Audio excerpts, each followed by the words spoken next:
In this video, I'm going to show you how to work a knitted cast on and the couple of situations where it might come up in a pattern. The first way we're going to start with is starting a project with a knitted cast on. It does not require a certain length of yarn, so you're just going to take the end of your yarn and make a slip knot. You do that by folding over a section of it, reaching your fingers through, grabbing the end and just kind of pulling it through, but not all the way through. This gives you a knot that can slide up and down and be adjustable. And that is what we're going to slip onto the tip of our knitting needle. Kind of tighten it up there. Okay, so to work a knitted cast on, you're going to go into the stitch as if to knit it. So you're coming in from the left, going under the needle, and in like that. Your working yarn, whether you hold it in the right or left hand, will wrap around your needle. And then when you pull the yarn through, this new stitch is going to become your next stitch on the needle. And so in order to transfer it from this needle to this needle, you'll use the needle tip to wrap around and just slip it on there. And then this is adjustable so it can be pulled a little bit tighter. And now, instead of one stitch on the needle, we have two. So we repeat this process. We go into the new stitch as if to knit it, wrap our working yarn around, pull it through, and then this stitch gets transferred to the left-hand needle like so, and pulled a little bit tighter. So in this way, you add as many stitches as you need for your project. And each time you are knitting it onto the left-hand needle. The nice thing about a cast on like this, well, one, I already mentioned you don't have to start with a certain length of yarn, so it is really easy to not have to estimate how much you're going to need. The other nice thing about it is that once you get the correct number of stitches that you want, you are all set up with the working yarn coming off of this side so that you can go straight in and start knitting across. No need to flip the work or adjust it or anything. So that is how you start a knitted cast on at the beginning of a project. And now let's talk about what it would look like if you need to cast on in the middle of a project or in the middle of a row to add more stitches. Okay, so here we have an already established piece of knitting, and say at the beginning of the instructions say to cast on, use a knitted cast on to cast on 3 stitches at the beginning of this row.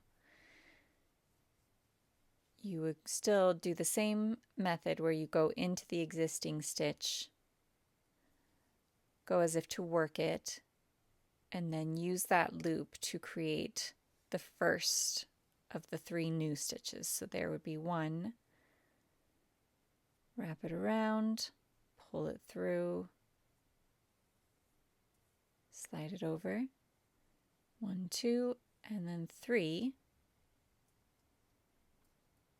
Transfer it to the left-hand needle, and there are your 3 new stitches coming in at the beginning of that row. And then without turning the work, you can begin knitting that row.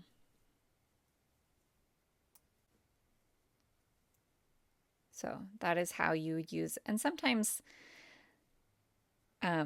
depending on the project, you can knit into the back of one of these stitches to kind of tighten it up if you feel like it's leaving a big hole in that cast on. When the project's all said and done, you can't really see that one twisted stitch, but if you feel like the hole at the base of the cast on stitch is a little too big, just knit into the back of it and tighten it up a little bit.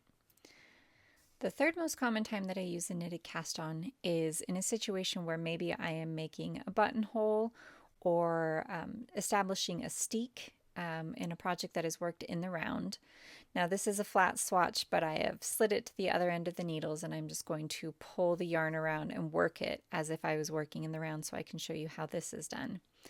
When you approach the spot where you need to cast on more stitches, as we work up to either, this could be, like I said, one part of a buttonhole, or maybe the underarm bind off in a Fair Isle project where you need to establish a steek. In order to cast on stitches here, in this kind of a situation, working in the round, you have to turn your work around so that your wrong side is facing you. And then you work the knitted cast on the same way, using the right hand needle into the left, off of this edge first stitch.